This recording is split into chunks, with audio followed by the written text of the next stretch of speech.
గోదావరి ఎరుపెక్కింది. మత్స్యకారుల పంట పండింది. చేప ప్రియులకు పండగొచ్చింది.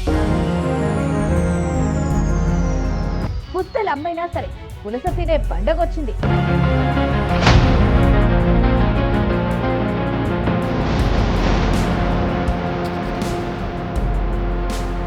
యానాంలో మొదలైన పులస చేపల సందడి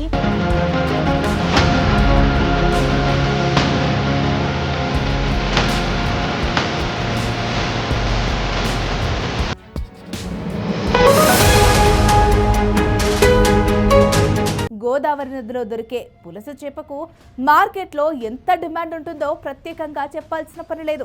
ఒక్కసారైనా జనాలు ఈ పులస చేప రుచి చూడాలని ఆశపడతారు. ఈ పులస చేపకు ఎంత ప్రత్యేకత ఉందంటే పుస్తలమ్మైనా సరే ఈ పులస చేప తినాల్సిందే అని అంటుంటారు మన పెద్దలు. మరి ఆ చేప ఖరీదంత ఉంటుందా? ఆ చేప ఎంత విలువైందో అంత రుచికరమైంది కూడా. తాజాగా గోదావరి ఎరుపెక్కింది. దీంతో పులస చేపల సీజన్ మొదలయ్యింది అనే చెప్పాలి. ఇక విషయంలోకి వెళితే దేశవ్యాప్తంగా ఋతుపవనాలు విస్తరిస్తున్నాయి. వర్షాలు దండిగా కురుస్తున్నాయి. ఎర్రని నీటిలో నదులు ఉప్పొంగి ప్రవహిస్తున్నాయి. గోదావరి జిల్లాల ప్రజలు ఈ పులస కోసం ఎంతగానో ఎదురు చూస్తున్నారు. పుస్తలమ్మైనా పులసను తినాల్సిందే అంటారు. గోదావరి జిల్లాలో బాగా వినిపించే మాట ఇది. ఆషాఢం కొత్త అల్లుళ్లకు బంధువులకు పులసలతో విందు చేస్తారు. ఎక్కువగా అంబేద్కర్ కోనసీమ జిల్లా సక్కినెట్టిపల్లి, లంక, గోదావరి వంటి ప్రాంతాల్లో ఎక్కువగా పులస చేప జాలర్ల వలకు చిక్కుతుంది. ఇక ఇప్పుడు గోదావరిలోకి ఎర్రనీరు వచ్చింది అంటే పులసల సీజన్ వచ్చేసినట్టే కాదు, వచ్చేసింది అని చెప్పాలి. ఎందుకు అంటారా? కాకినాడలోని యానాంలో తొలి పులస చేప జాలర్ల వలకు చిక్కింది. గోదావరి తీరానికి సమీపంలో ఉండే యానాం ప్రాంతంలో ఈ చేప చిక్కింది. వెంటనే యానాం ఫిష్ మార్కెట్కు తీసుకొచ్చి పులస చేపను వేలం వేశారు. ఈ ఒక్క చేప ధర ఏకంగా 4,300 ధర పలికిందనమాట. గోదావరి నదికి వరదలొచ్చే సమయంలో అంటే జులై, ఆగస్టు నెలల్లో ఈ పులస చేపల సీజన్ మొదలవుతుంది.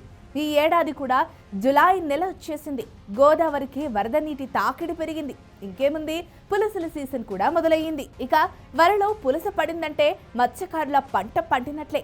అనుకున్నట్లుగానే ఆ పులస భారీ ధరకే అమ్ముడుపోయింది.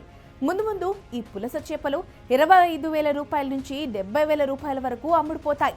ఇక ఆస్ట్రేలియా, థాయిలాండ్ దేశాల సముద్రాల్లో పులస చేపలు ఎక్కువగా ఉంటాయి.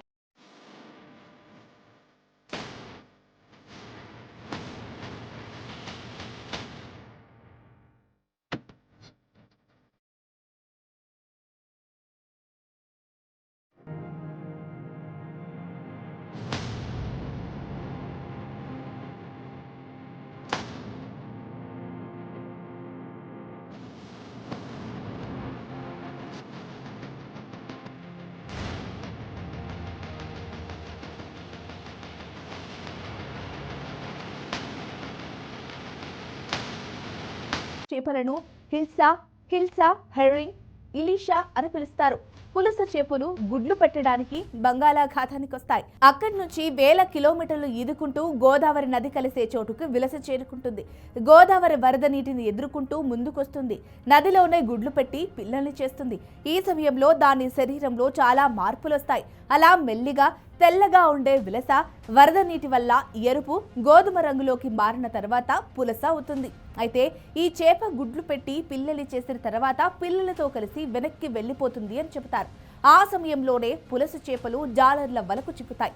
అంటే సముద్రంలో ఉన్నప్పుడు విలస అని, గుడ్లు పెట్టడానికి నదిలోకి వచ్చాక పులస అని పిలుస్తారు. ఇక మీకు కూడా పులస రుచి చూడాలి అంటే ఒక 50,000 రూపాయలు పెట్టుకుని గోదావరి ఒడ్డుకు చేరండి.